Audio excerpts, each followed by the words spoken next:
കൊലമുറി novel തുടർച്ച അധ്യായം 5. രാമേട്ടാ, നമ്മളിന്നിനി രാമനുണ്ണിച്ചേട്ടൻ്റെ വീട്ടിൽ പോകുമോ?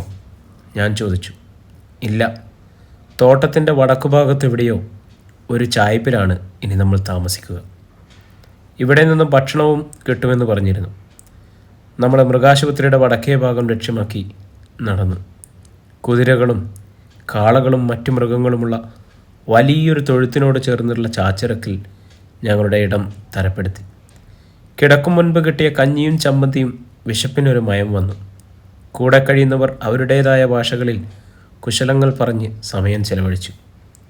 കൂലിയായി കിട്ടിയ പണം മുണ്ടിൻ്റെ അറ്റത്ത് വെട്ടി ഭദ്രമാക്കുമ്പോൾ പണം നാട്ടിലെത്തിക്കേണ്ടതിനെക്കുറിച്ച് എന്നും രാമനുണ്ണിച്ചേട്ടൻ പറഞ്ഞത് ഓർമ്മയിൽ വന്നു. ആഴ്ചകൾ പിന്നിട്ട് ദിവാകരനെക്കുറിച്ച് ഒരു വിവരവുമില്ലായിരുന്നു. പോയി തിരക്കാനൊത്ത പരിചയം പോരെന്ന് പറഞ്ഞ് രാമേട്ടൻ എന്നെ വിലക്കി. അതേക്കുറിച്ച് പറയാൻ പിന്നീടൊരിക്കലും രാമേട്ടൻ നിന്നില്ല. വളരെ പെട്ടെന്ന് തന്നെ രാമേട്ടൻ പണിക്കാരിൽ ഒരാളായി കഴിഞ്ഞിരുന്നു. ഭാഷയും കുറേശ്ശെ വശത്താക്കി തുടങ്ങിയിരുന്നു. തോട്ടത്തിലെ തെങ്ങുകൾ മുഴുവൻ കയറിത്തീർന്നതോടെ എൻ്റെ ജോലിയുടെ സമയം കുറഞ്ഞു വന്നു. ബാക്കിയുള്ള സമയം വെറുതെ നിൽക്കാൻ മനസ്സനുവദിച്ചില്ല. രാമേട്ടൻ ചെയ്യുന്ന ജോലിയിലും സഹായിയായി നിന്നു. ഒട്ടുമുക്ക സ്ത്രീകളും രാമേട്ടനുമായി വളരെ അടുത്ത് പെരുമാറി. അവിടെ നിന്ന് പിഴക്കണമെങ്കിൽ അങ്ങനെയുള്ള ചങ്ങാത്തം വേണമെന്ന് രാമേട്ടൻ പറഞ്ഞു. ചൂടുള്ള അന്തരീക്ഷം ശരീരത്തിൽ കൂടുതൽ തളർത്തി. വാടിക്കൊണ്ടിരുന്ന തെങ്ങുകളും ചെടികളും കഴിയുന്നത്ര നനച്ചു. ഞാൻ ചെയ്യുന്ന ജോലികളെക്കുറിച്ച് പലപ്പോഴും സായിപ്പ് പുകത്തി പറഞ്ഞു. ഇടയ്ക്കെല്ലാം നാണയങ്ങൾ അദ്ദേഹം സമ്മാനമായി തന്നു. ഒരു ദിവസം കൂമ്പു ചീഞ്ഞ ഒരു തെങ്ങ് വെട്ടിക്കളയാൻ സായിപ്പ് തീരുമാനിച്ചു. ആ ജോലി എന്നെ തന്നെയാണ് അദ്ദേഹം ഏൽപ്പിച്ചത്. ഒടിഞ്ഞു കിടക്കുന്ന കൂമ്പ് കാട്ടിത്തന്ന് അത് മറ്റു വരങ്ങൾക്ക് കൂടി ബാധിക്കുമെന്ന് സായിപ്പ് ഉപദേശിച്ചു. വളരെ കർഷകക്കാരനാണ് സായിപ്പെങ്കിലും അദ്ദേഹത്തെ നോക്കി ഞാൻ ചിരിച്ചു. പിന്നെ ഒരു കത്തിയുമായി തെങ്ങിൻ്റെ മുകളിലേക്ക് കയറി കൂമ്പ് മുഴുവൻ ചെത്തി താഴേക്കിട്ടു. കൂട്ടത്തിൽ ഒരു കൂട്ടം പുഴുക്കളെയും. സായിപ്പിന് അതിശയമായി. താഴെ ഇറങ്ങി കുറച്ച് ഉപ്പും മണലുമായി തിരിച്ചു കയറി അതെല്ലാം കുരലിൽ വിതറി. Rascal, he's knows everything, is a doctor, സായിപ്പ് താഴെ നിൽക്കുന്നവരോടായി പറഞ്ഞു. ആ വാർത്ത തോട്ടത്തിലും ആശുപത്രിയിലും പരക്കെ പാട്ടായി. ഏതാനും ദിവസങ്ങൾ കൊണ്ട് തെങ്ങിന് പുതിയ കൂമ്പ് വന്നു. അത് കണ്ട് സായിപ്പും പണിക്കാരും അതിശയിച്ചു പോയിരുന്നു. മാസങ്ങൾ പിറന്നു വീണു. അരക്കുത്തിലെ നാണയങ്ങളെല്ലാം രാമനുണ്ണിച്ചേട്ടനെ ഏൽപ്പിച്ച് നാട്ടിലെത്തിക്കാൻ അവസരമുണ്ടാക്കാൻ പറഞ്ഞു. അതിൽ തുച്ഛമായ വിഹിതം അദ്ദേഹം കൈപ്പറ്റി. അന്നൊരു മുടക്കു ദിവസമായിരുന്നു. പണികളൊന്നും ചെയ്യാനില്ലാതെ ആകെ കിട്ടിയ ദിവസം. രാമേട്ടൻ കൂടെ പണിയെടുക്കുന്നവരുടെ വീട്ടിലേക്ക് വിരുന്നു പോയിരിക്കുകയാണ്. ഒറ്റപ്പെടുമ്പോഴെല്ലാം നാടിനെക്കുറിച്ചുള്ള ചിന്തകൾ എന്നെ വല്ലാതെ അലട്ടിക്കൊണ്ടിരുന്നു. അന്തരീക്ഷം പൊള്ളുന്നതെങ്കിലും ഇടയ്ക്ക് വീശിയടിക്കുന്ന കാറ്റ് ഒരാശ്വാസം തരുന്നുണ്ടായിരുന്നു. പെട്ടെന്ന് പുറത്തൊരു കാൽപ്പെരുമാറ്റവും സ്ത്രീ ശബ്ദവും കേട്ടു. മാത്യു ചേട്ടോ! ഞാൻ എഴുന്നേറ്റ് പുറത്തേക്ക് വന്നു. കൂടെ പണിയെടുക്കുന്ന പണിക്കാരി ജനനി. അവരുടെ കയ്യിലൊരു പാത്രം ഇരിക്കുന്നു. ഞാൻ ശ്രദ്ധിച്ചു. മാത്യമേ കൃപ തോയാക്കാണ്, ഇത് വിഷുക്കട്ടയാണ്, ചേട്ടന് കഴിക്കാൻ കൊണ്ടുവന്നതെന്നാണ് അവൾ പറഞ്ഞതെന്ന് മനസ്സിലാവാതെ ഞാൻ മിഴിച്ചു നിന്നു. മാത്യമ്മ കിരുബിയെ തോയാക്കാണ്, കുറച്ച് വിഷുക്കട്ടയാണ് ചേട്ടന് വേണ്ടി കൊണ്ടുവന്നതാണ്, ജനനി ആവർത്തിച്ച് പറഞ്ഞു. അവൾ പറയുന്നത് വിവരിച്ചു തരാൻ അപ്പോൾ അവിടെ ആരുമുണ്ടായിരുന്നില്ല. അത് തിരിച്ചറിഞ്ഞ ജനനി വാഴയില കീറി കയ്യിലുള്ള പാത്രത്തിൽ നിന്നും കുറച്ച് അതിലേക്ക് പകർത്തി. ഭയം കൊണ്ടും പകപ്പുകൊണ്ടും ഞാൻ കുറച്ചുകൂടെ ഒതുങ്ങി നിന്നു. കൂട്ടിയിട്ടിരിക്കുന്ന ഇത്തിൽ കൂനയ്ക്ക് മുകളിലേക്ക് ജനനി ഇല വെച്ചു. എന്നിട്ട് കുറച്ച് പിറകിലേക്ക് മാറി നിന്നുകൊണ്ട് പറഞ്ഞു, കണ്ണ് കഴിക്കൂ എന്നാണ് അതിനർത്ഥം. അവൾ അഭ്യർത്ഥിക്കുന്നത് പോലെ എനിക്ക് തോന്നി. ഇലയിൽ പകർത്തി വെച്ച ആഹാരം ഞാൻ ശ്രദ്ധിച്ചു. വിഷുക്കട്ടയും ചമ്മന്തിയുമാണ് വിഭവം. അതിൻ്റെ മണവും നിറവും എൻ്റെ വായിൽ വെള്ളം മുറി തുടങ്ങി. അവളുടെ പെരുമാറ്റം അതെനിക്കുള്ളതാണെന്ന് സൂചിപ്പിക്കുന്നു. മുടക്കു ദിവസമായതുകൊണ്ട് വെറും ചായയിൽ ഒതുങ്ങിയിരുന്നു. വിശപ്പ് നല്ല പോലെ ഉണ്ടെങ്കിലും അല്പം അമാന്തിച്ചു. ജനനിയുടെ ദയനീയഭാവം നോക്കി അവൾ ഇത്തിൽ കുമ്പാരത്തിനടുത്ത് നിന്ന് അതെല്ലാം വാരിത്തുന്നു. അപ്പോൾ അവളുടെ മുഖത്ത് മനോഹരമായത് ചിരിയുണ്ടായിരുന്നു. നിമിഷ നേരം കൊണ്ട് വൃത്തിയാക്കിയ ഇലയിലേക്ക് അവൾ മുറിച്ചെടുത്ത വിഷുക്കട്ടകൾ പെറുക്കി വെച്ചുകൊണ്ട് പറഞ്ഞു, കഴിക്കൂ. ഞാൻ അവളെ ഒന്ന് ശ്രദ്ധിച്ചു. ഇന്നവൾ പുതിയ ഉടുപ്പാണ് ധരിച്ചിരിക്കുന്നത്. ബ്ലൗസിൻ്റെ തോൾഭാഗത്ത് തുണി കൊണ്ടുള്ള പൂക്കൾ തുന്നിപ്പിടിപ്പിച്ചിട്ടുണ്ട്. മുട്ടുവരെയുള്ള പൂക്കളുള്ള പാവാടിയുമായിരുന്നു അവളുടെ വേഷം. അതവളെ കൂടുതൽ സുന്ദരിയാക്കുന്നുണ്ട്. അതിലേറെ അവൾ ഭംഗിയായി ചിരിക്കുന്നുണ്ടായിരുന്നു. രണ്ടാമത് വെച്ചതും ഞാൻ തിന്നു തീർത്തു. കൈവിരലുകൾ നക്കി തുറച്ചുകൊണ്ട് ഞാൻ ജനനിയെ നോക്കി. അപ്പോൾ ഒരു നാണം അവളുടെ മുഖത്തുണ്ടെങ്കിലും സംതൃപ്തിയോടെ ചിരിക്കുന്നത് ഞാൻ കണ്ടു. പോകുന്നതിനിടെ അവൾ പറഞ്ഞു, കൊലഹമാട്ടെ മം എന്ന് ഉച്ചയ്ക്ക് ശേഷം ഞാൻ വരാം എന്നാണ്. അവൾ എന്ത് പറഞ്ഞാലും ചിരിക്കുകയല്ലാതെ മറ്റു മാർഗങ്ങളൊന്നും ഉണ്ടായിരുന്നില്ല എനിക്ക്. അവൾ നടന്നു നീങ്ങുന്നത് ഞാൻ നോക്കി നിന്നു. നാണിയെപ്പോലെ തിങ്ങി നിറഞ്ഞ മുടിയുണ്ടെങ്കിലും ചുളിഞ്ഞ് മുകളിലേക്ക് കയറി കിടക്കുകയാണ്. ഒരർത്ഥത്തിൽ നാണിയുടെ മുടിയേക്കാൾ തിളക്കമുണ്ടായിരുന്നു.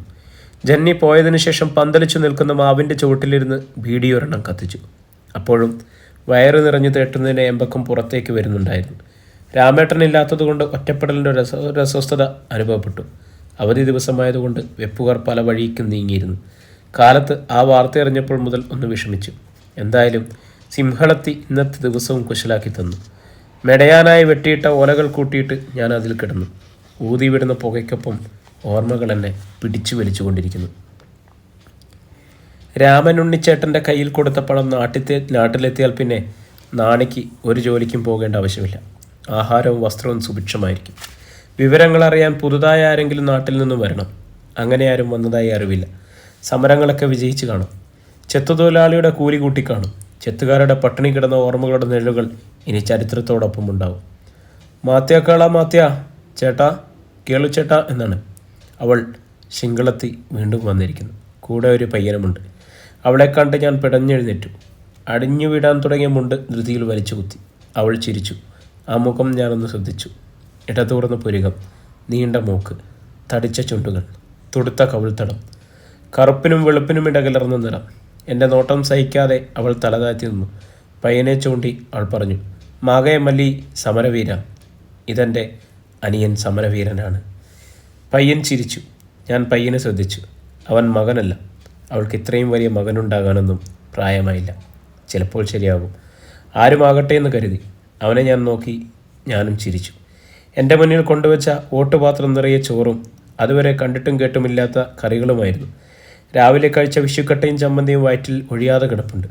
എന്നിട്ടും പാത്രത്തിലൊന്നും ബാക്കി വെക്കാതെ മുഴുവൻ ഞാൻ തിന്നു തീർത്തു. കൂടെ വന്ന പയ്യൻ ഓരോ കാഴ്ച കണ്ടും കളിയിലും ലയിച്ചിരിക്കുകയാണ്. ഓമനത്തമുള്ള മുഖം, എൻ്റെ മൂത്ത മകൻ്റെ അതേ പ്രായം. ഒന്ന് തലോടാൻ എനിക്ക് തോന്നി. എന്നാൽ അതിന് മുതിരാതെ പഴയ ഉടുത്തു തന്നെ ഞാൻ വന്നിരുന്നു. അവൾ ചിരിച്ചു. ഇറുകിയ ഒരു തരം ഉടുപ്പാണ് അവൾ ധരിച്ചിരുന്നത്. ഒരു പുതുമയുള്ള മണം അവൾ അടുത്ത് വരുമ്പോഴുണ്ട്. അവൾ കോടിയെടുത്ത് തന്നെയാണ് ഉടുത്തിരിക്കുന്നത്. അത് ഒറ്റ നോട്ടത്തിൽ മനസ്സിലാവും. അയ്യാ വയ അപ്പകതീരാണവത്, അവൾ ചോദിച്ചു. ചേട്ടൻ ഞങ്ങളുടെ വീട്ടിലേക്ക് വരുന്നോ എന്നായിരുന്നു അത്. പറയുന്നത് മനസ്സിലാവാതെ ഞാൻ മിഴിച്ചിരുന്നു. എന്നിൽ നിന്നും മറുപടിയൊന്നും ഇല്ലാതെ വന്നപ്പോൾ അവളുടെ മുഖം വാടി. എങ്കിലും സൗമ്യതയുള്ള ചിരി അവളുടെ മുഖത്ത് നിറഞ്ഞു നിന്നു. പാത്രം അവിടെ തന്നെ കഴുകി അവൾ ആ പയ്യനെ വിളിച്ചു. മൂടിയെല്ലാം അപ്പാടെ മുൻഭാഗത്തേക്ക് കോതിയൊതുക്കി. കാറ്റിൻ്റെ അലസമായ കടന്നുപോക്ക് അവരുടെ തോളിലും പുറത്തും പറ്റിപ്പിടിച്ചുന്ന വേർപ്പുകണങ്ങളെ മുഴുവൻ തുടച്ചു. മൃഗാശുപത്രിയുടെ വേലി കടക്കും മുമ്പ് നാണം തുളുമ്പുന്ന മിഴികളുമായി അവൾ തിരിഞ്ഞു നോക്കി. അപ്പോൾ ഒരു ജാള്യത മറയ്ക്കാൻ ഞാൻ പാടുപെടുകയായിരുന്നു. അവൾ കൈകൾ ഉയർത്തിയപ്പോൾ അറിയാതെ ഞാനും കൈകൾ ഉയർത്തി. വിജനമായ മൃഗാശുപത്രി പരിസരം നോക്കി ഒരു ഒറ്റപ്പെടലിൻ്റെ ദുഃഖം മനസ്സിനെ അലട്ടി. മരച്ചുവട്ടിൽ വിരിച്ച ഓലയിൽ ഞാൻ വന്ന് കിടന്നു. ഇടക്കണഞ്ഞ ബീഡി ചെകിട്ടിൽ നിന്നെടുത്ത് കത്തിച്ചു. അവൾ എന്തൊക്കെയാകും പറഞ്ഞിരിക്കുക. ഞാൻ കഴിഞ്ഞ നിമിഷങ്ങളെ ഓർക്കാൻ ശ്രമിച്ചു. നിശ്ചലമായും അവൾ എന്നോട് അടുക്കുകയാണ്. ഇവിടെ എല്ലാവരും തമ്മിൽ സൗഹൃദം കൊണ്ടു നടക്കുമ്പോൾ ഞാൻ മാത്രം ഒറ്റയ്ക്കായിരുന്നു. എനിക്കെന്തോ അതിന് കഴിയുന്നുണ്ടായിരുന്നില്ല. ഓർമ്മകളിൽ പൂത്തുറിഞ്ഞു കിടന്ന എൻ്റെ നാട്ടിൻ പുറമായിരുന്നു മനസ്സ് മുഴുവൻ. ഏതു നിമിഷവും വിടരുന്ന വികാരം മക്കളെയും നാണിയെയും കുറിച്ച് മാത്രമായിരുന്നു. ഉണങ്ങാത്ത മുറിവിൻ്റെ ഭാരം പേറി ജീവിക്കുന്ന എനിക്ക് ഒരു തരത്തിലുള്ള സൗഹൃദവും ഉൾക്കൊള്ളാൻ കഴിയുന്നുണ്ടായിരുന്നില്ല. എൻ്റെ മനോഭാവവും ഒറ്റപ്പെടാൻ കൊതിക്കുന്ന മനസ്സും കണ്ട് സൗഹൃദം നീട്ടിയവർ അകന്നുപോയി. ഒഴിഞ്ഞുകൂടാൻ പറ്റാത്തത് മാത്രം ആംഗ്യഭാഷയിൽ പങ്കുവയ്ക്കുമ്പോഴും മനസ്സിലെ അജ്ഞതമായ വികാരങ്ങളുടെ അടിത്തട്ടിലേക്ക് ഞാൻ താഴ്ന്നു പോയിരുന്നു.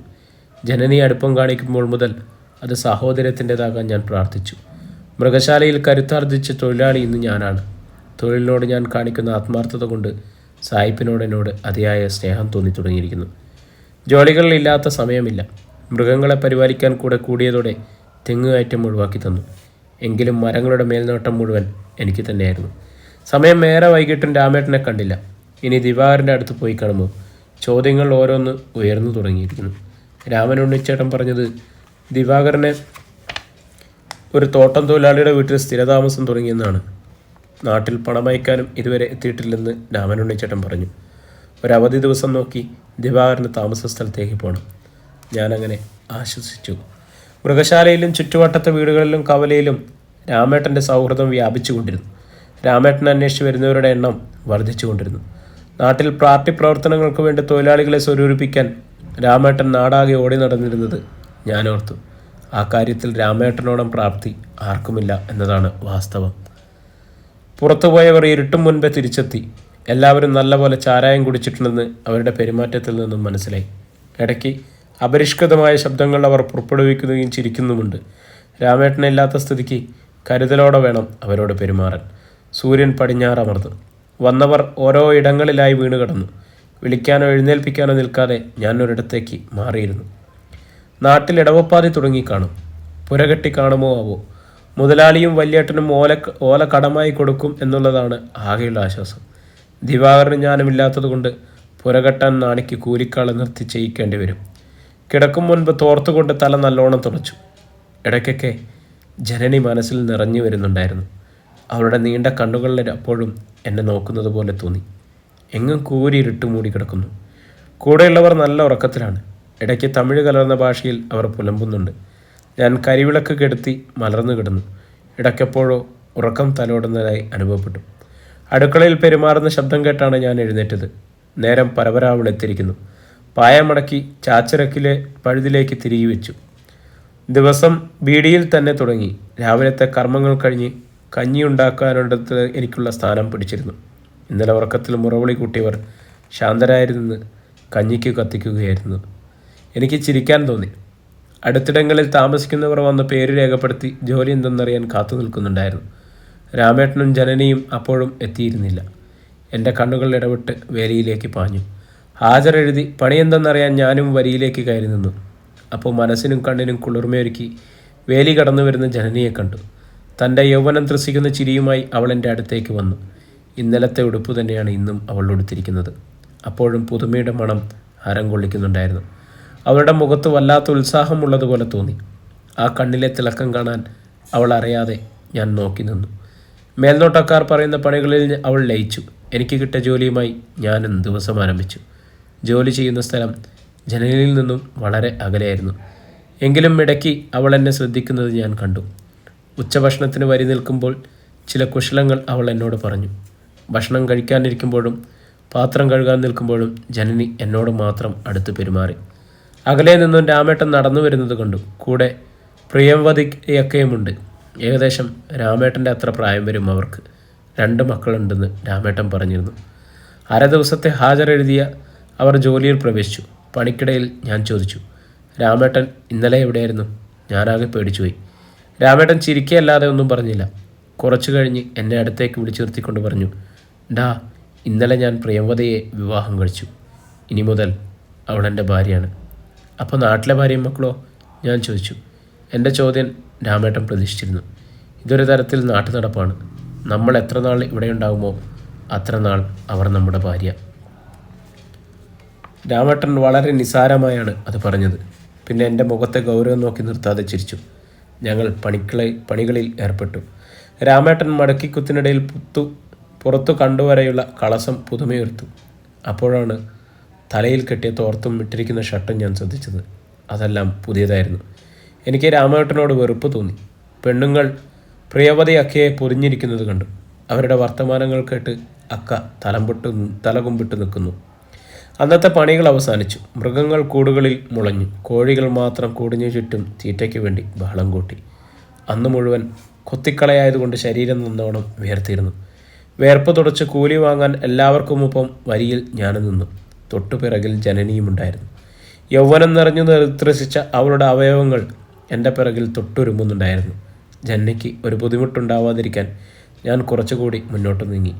എന്നാൽ അവൾ എന്നിലേക്ക് കൂടുതൽ അടുക്കുകയായിരുന്നു. എൻ്റെ മനസ്സൊന്ന് കാളി. എൻ്റെ ശരീരത്തിൽ ഊഷ്മാവ് ചൂടുള്ള നിശ്വാസങ്ങൾ പുറപ്പെടുവിച്ചു. അവൾ കൂടുതൽ അടുക്കുകയാണ്. എൻ്റെ മനസ്സ് പെരുമ്പറ പോലെ ഇടിച്ചു. രക്തധമനികൾ ത്രസിച്ചു തിളച്ചു. എൻ്റെ പുറംഭാഗത്ത് അവളുടെ ചൂടുള്ള നിശ്വാസങ്ങൾ പതിച്ചുകൊണ്ടിരിക്കുന്നു. പെട്ടെന്നുണ്ടായിരുന്ന തിരക്കിൽ അവൾ എന്നെ അള്ളിപ്പിടിച്ചു. അപ്പോൾ എൻ്റെ ജീവൻ നഷ്ടപ്പെടുന്നതായി തോന്നി.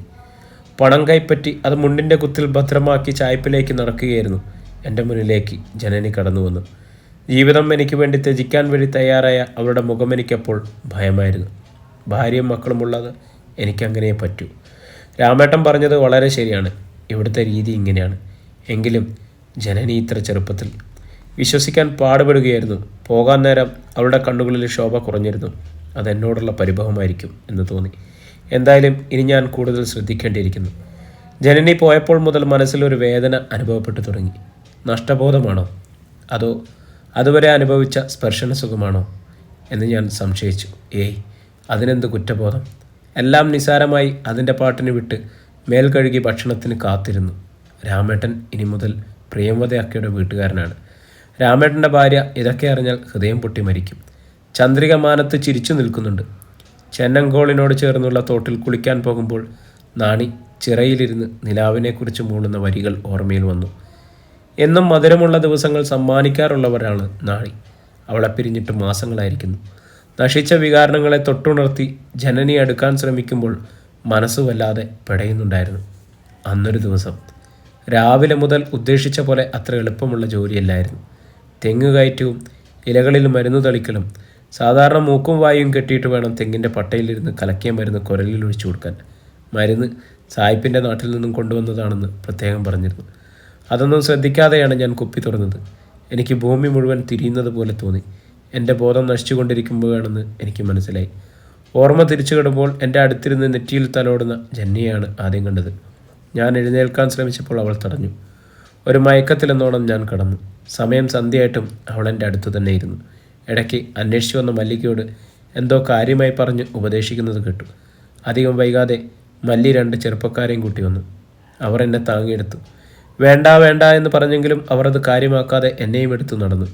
മൃഗശാലയിൽ നിന്നും ഒരു അരമണിക്കൂർ നടന്നു കാണും. ഒരു കോളനി പോലെ തോന്നിക്കുന്ന ഇടത്തു കൂടെയായി നടനം. തലക്കരം കൊണ്ട് ചിലപ്പോഴൊക്കെ ഒരു മയക്കത്തിൻ്റെ അടിത്തട്ടിലേക്ക് ഞാൻ പോയി. അല്പം കൂടി നടന്ന് ഒരു വീടിൻ്റെ റേത്തേക്ക് അവരെന്നെ കിടത്തി. ജനനിയുടെ മല്ലി മുറ്റത്തിരുന്ന് കളിച്ചുരസിക്കുന്നുണ്ട്. തലയ്ക്ക് കനം കൂടി വന്നു. ജന്നി ചുറ്റും കൂടിയ അയൽവാസി പെണ്ണുങ്ങളോട് എന്നെക്കുറിച്ച് വാദോരാതെ സംസാരിച്ചു. കൂട്ടത്തിൽ സായിപ്പിൻ്റെ മരുന്നിനെക്കുറിച്ചും അവൾ പറഞ്ഞു. കൂടിയവർ നടുങ്ങുന്നതും നിർത്താതെ ചിരിക്കുന്നതും ഞാൻ ശ്രദ്ധിച്ചു. ഇടയ്ക്ക് അവരെല്ലാം എന്നെ നോക്കുന്നുമുണ്ട്. ജനനി സന്തുഷ്ടയാണ്. ഇരുട്ടു പരന്നു. അപ്പോഴും തലയിൽ ഭാരം കയറ്റിയ പോലെ തൂങ്ങിക്കിടന്നു. തിണ്ണയോട് ചാരിയിരുന്ന് ബീഡി ഒരെണ്ണം കത്തിച്ചു. മുഖമായി പുറത്തേക്ക് ഊതിവിടുന്ന നിശ്വാസങ്ങളിൽ പുക പല രൂപങ്ങളാകുന്നത് ഞാൻ നോക്കിയിരുന്നു. എന്തോ രുചിയുള്ള ഭക്ഷണത്തിൻ്റെ മണം മുഴുകി വരുന്നുണ്ട്. അത് വിശപ്പിനെ ഉണർത്തി. അയൽവീടുകളിൽ പലതരത്തിലുള്ള സംസാരങ്ങൾ കേൾക്കുന്നുണ്ട്. ചിലത് വളരെ ഉച്ചത്തിലായിരുന്നു. നാട്ടിൽ വീടിനു ചുറ്റും പകൽ പോലും ആളനക്കമുണ്ടാകാറില്ല. അതുകൊണ്ട് ഇതൊക്കെ അസ്വസ്ഥമായി തോന്നി. വയസ്സായ ഒരു മൂപ്പർ വന്ന് അടുത്തിരുന്ന് നരച്ച താടിയും മുടിയും കണ്ടാൽ സിംഹളൻ എന്ന് തോന്നിക്കുന്നില്ല. ബീഡി എക്കതക്ക്, ഒരു ബീഡി എനിക്ക് തരുമോ എന്നായിരുന്നു അയാൾ ചോദിച്ചത്. ചോദിക്കുന്നത് ബീഡിയാണെന്ന് മനസ്സിലായി. ഞാൻ ബീഡിക്കെട്ട് അയാൾക്ക് നേരെ നീട്ടി. അത് വാങ്ങുമ്പോൾ 80കാരൻ്റെ ചിരിയിൽ 1000 ചോദ്യങ്ങൾ ഞാൻ കണ്ടു. അവിടത്തേക്കുള്ള വരവിൻ്റെ എന്തർത്ഥമാണ് അയാൾ കണക്കിലാക്കി കാണുക? എൻ്റെ മുഖത്തു നിന്നും നോട്ടം പിൻവലിക്കാതെ തന്നെ അദ്ദേഹം വീഡിയെടുത്ത് കത്തിച്ചു. അകത്തേക്ക് വലിച്ചു കയറ്റിയ പുകയും കൊണ്ട് കുഴിഞ്ഞുപോയ കവിൾത്തടം ഞാൻ നോക്കിയിരുന്നു. ആദ്യ പുകയ്ക്ക് തന്നെ വൃദ്ധൻ ചുമച്ചു തുടങ്ങി. അത് കേട്ടിട്ടാകണം അകത്തുനിന്നും ജനനി ഓടി വന്നത്. അദ്ദേഹത്തിൻ്റെ കയ്യിൽ നിന്നും ബീഡി പിടിച്ചു വാങ്ങി. അവൾ ദൂരേക്കറിഞ്ഞു. പിന്നെ മുനയുള്ള വാക്കുകളായാണ് കേട്ടത്. ഒന്നിനും മറുപടിയില്ലെന്ന ഭാവത്തിൽ വൃദ്ധൻ ഇറയത്തിൻ്റെ ഒരു മൂലയിലേക്ക് പതുങ്ങിയിരുന്നു. ഞാൻ അപ്പോൾ അയാൾ ചുമയ്ക്കുന്നത് നോക്കിയിരിക്കുകയായിരുന്നു. ജന്നിയുടെ നോട്ടം എന്നിൽ പതിഞ്ഞു. പെട്ടെന്ന് ജന്നിയുടെ മുഖത്ത് ദേഷ്യഭാവം മാഞ്ഞു. പിന്നെ വശീകരണമുള്ള ഒരു ചിരി സമ്മാനിച്ച് അവൾ അകത്തേക്ക് നടന്നു. ജനനി ഉടുത്തിരിക്കുന്നത് കൈയില്ലാത്ത ഒരു തരം ഉടുപ്പാണ്. അത് കാൽമുട്ടുകൾക്ക് മുകൾ ഭാഗത്ത് മുറിച്ചു കളഞ്ഞതായെന്ന് തോന്നിപ്പോകും. കത്തിച്ചു വെച്ച കരിവിളക്ക് ഇറയത്ത് കൊണ്ടുവയ്ക്കുമ്പോൾ അവളുടെ മുഖം ചുവന്നു തൊടുത്തിരുന്നു. തടിച്ച ചുണ്ടുകൾ വിടർത്തി അവൾ ചിരിച്ചു. ഞാനും. സമയം പിന്നെയും ഇഴഞ്ഞു നീങ്ങി. ഒരു ബീഡിയോടെ കത്തിച്ച് തലയിനെ അനുഭവപ്പെടുന്നത് ഭാരത്തിന് കൂടി നന്നായിരിക്കുമെന്ന് തോന്നി. ഞാൻ ചിന്തിച്ചതുപോലെ തന്നെ നടന്നു. മുന്നിൽ 2 കുടം നിറയെ വെള്ളവുമായി രജനി വന്നു നിന്നു. അയ്യാ വയനാന്, അവൾ പറഞ്ഞു. ചേട്ടനൊന്ന് കുളിച്ചുകൊള്ളൂ. ഒന്നും മനസ്സിലാകാതെ ഞാനിരുന്നു. അത് മനസ്സിലാക്കിയ ജനനി എൻ്റെ കയ്യിൽ പിടിച്ച് എഴുന്നേൽപ്പിച്ചു. ഒരനുസരണയുള്ള കുട്ടിയെപ്പോലെ ഞാൻ അവൾക്കൊപ്പം നടന്നു. വീടുകൾ തമ്മിൽ അതിരുകൾ തിരിച്ച ഒരിടത്ത് അവൾ എന്നെ ഇരുത്തി.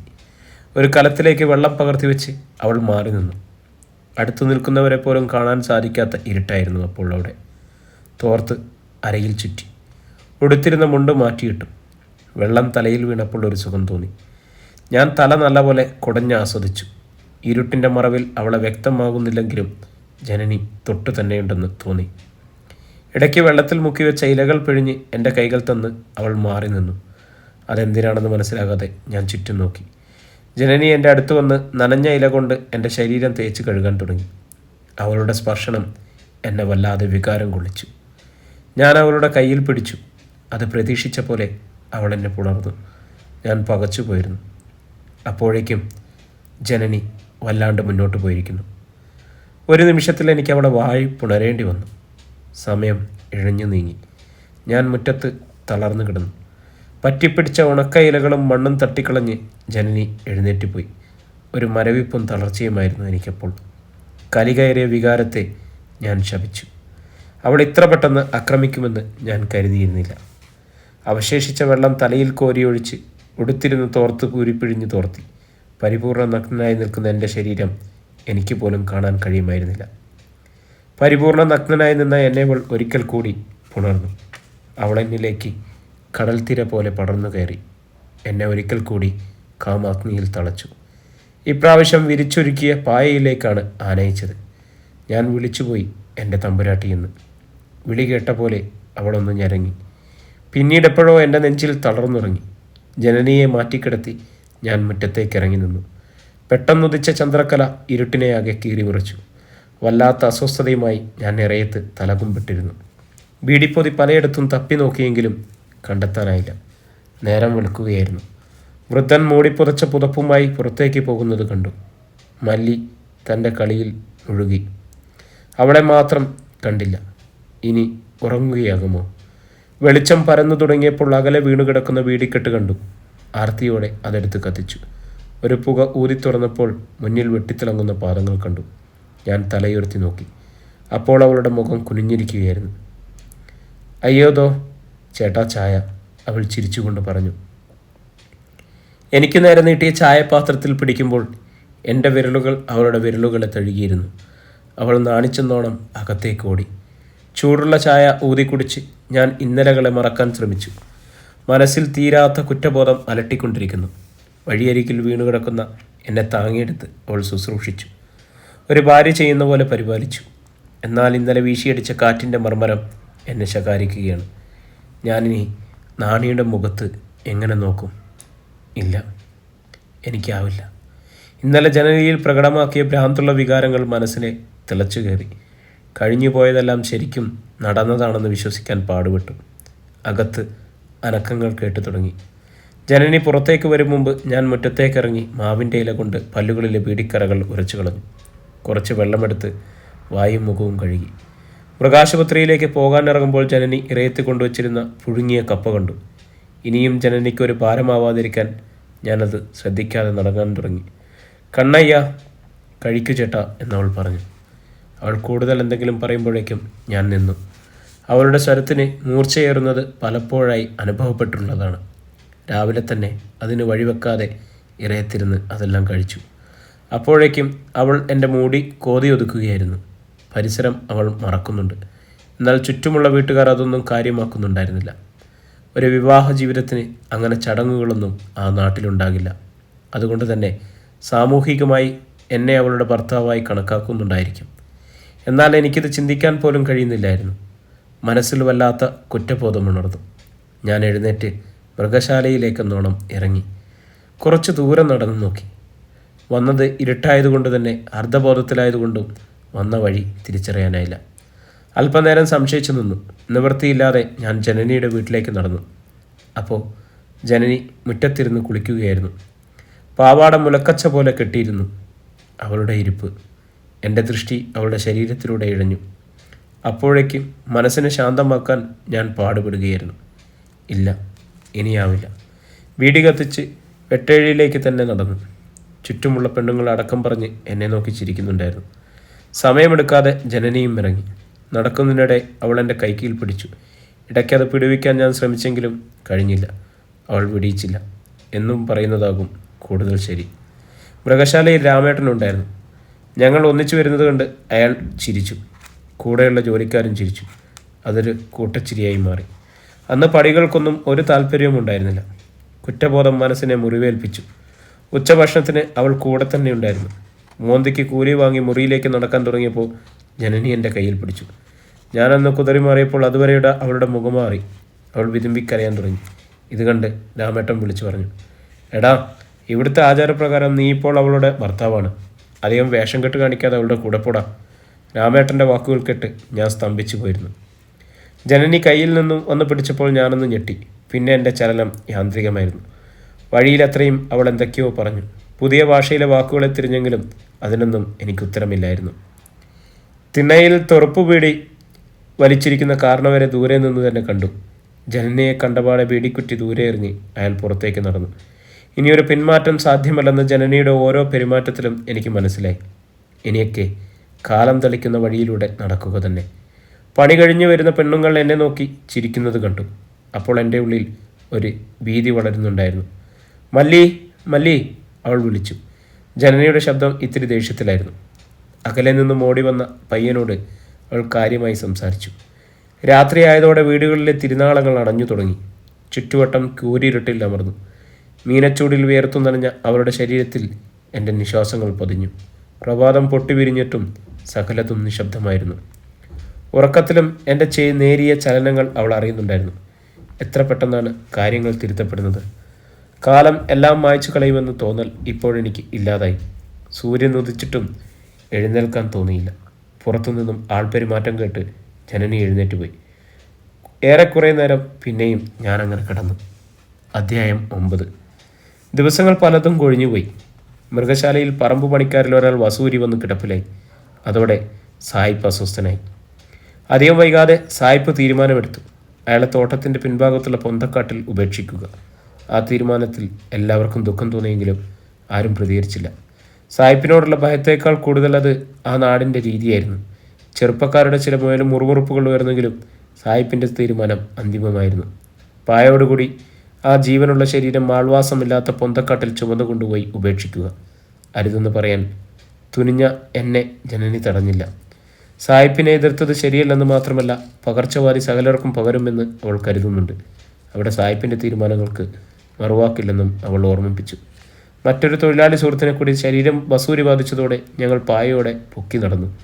ജീവനുള്ള ശരീരം പൊന്തക്കാട്ടിൽ ഉപേക്ഷിക്കുമ്പോൾ ഒരിക്കലും അയാളുടെ കണ്ണുകളിലേക്ക് നോക്കാൻ കഴിഞ്ഞില്ല. ഹൃദയത്തിൽ വല്ലാത്ത ഒരു കുറ്റബോധം കുത്തി മുറിവേൽപ്പിക്കുന്നുണ്ടായിരുന്നു.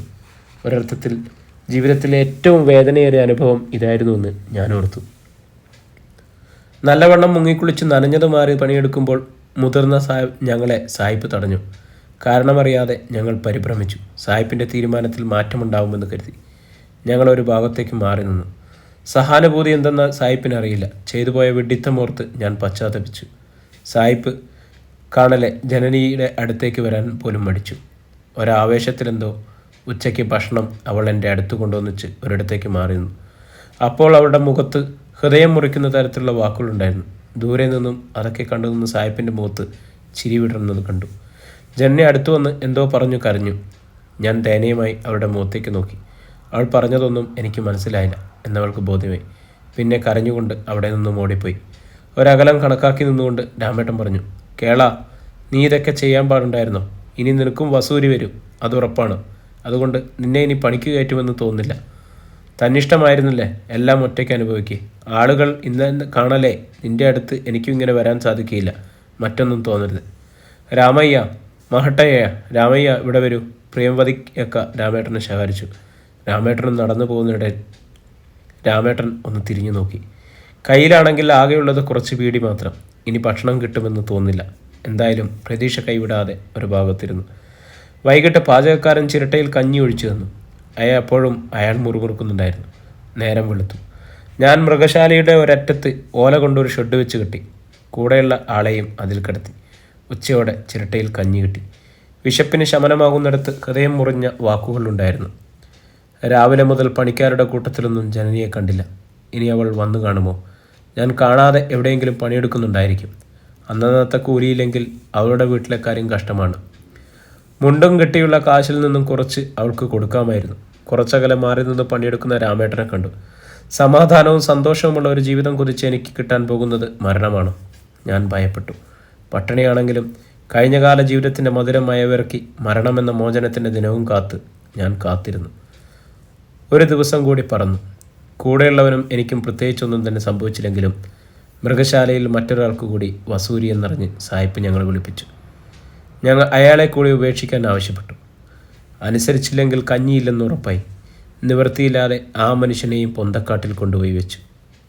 ആദ്യം കൊണ്ടിട്ടയാളെ അവിടെയെങ്ങും കാണുന്നുണ്ടായിരുന്നില്ല. വല്ല കുറുക്കനും കൊണ്ടുപോയി കാണുമെന്ന് കൂടെയുള്ളവർ പറഞ്ഞു. എണ്ണുമല്ലി വരും. പ്രിയമുള്ളവരെ, ഈ നോവൽ ഇവിടെ തുടരുകയാണ് കേട്ടോ. ഇതിൻ്റെ അടുത്ത ഭാഗത്തിനായി നമ്മുടെ ചാനലൊന്ന് സബ്സ്ക്രൈബ് ചെയ്യുകയും ബെല്ലൈക്കൺ അമർത്തുകയൊക്കെ ചെയ്യുക. ഈ നോവൽ ഏകദേശം അവസാന ഭാഗങ്ങളിലേക്ക് അടുക്കുകയാണ്. നിങ്ങളുടെ അഭിപ്രായങ്ങൾ എന്തു തന്നെയായാലും എനിക്ക് അയക്കാൻ മറക്കല്ലേ. അപ്പോൾ വീണ്ടും അടുത്ത അധ്യായമായി കാണുന്നവരെ എല്ലാവർക്കും നന്ദി, നമസ്കാരം.